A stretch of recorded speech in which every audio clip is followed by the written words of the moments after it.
আছে না নাই? ওষুধ আমাকে বাঁচাইতে পারে না। আবার অনেকে বলে আমার সন্তানটা যদি বিদেশে না থাকতো না খাইয়া মরতাম। হয়নি? কোন কথায় ঈমান যায় আমরা জানি না। যুবক ভাই, আমাদের ঈমান দে আমাদের কাছে থাকে না, এটা আল্লাহ বালা কইরা জানে। কথা কয় না? আমাদেরকে আল্লাহ বলেন বান্দারে জায়গায় বে জায়গায় মাথা টেকাইলো কিন্তু ঈমান যায়।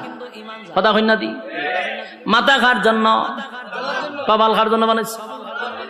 রব্বে কারীম বলেন কপাল আমি বানাইছি বান্দা আমার জন্য। একমাত্র মাথা নত করবি আমি আল্লাহর কাছে।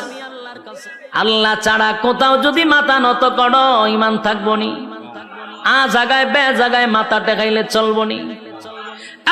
মাজারে দরগায় বাবার পায়ে অমুকের পায়ে তমুকের পায়ে মাথা টেকানো যাইব, ঈমান থাকবো নি।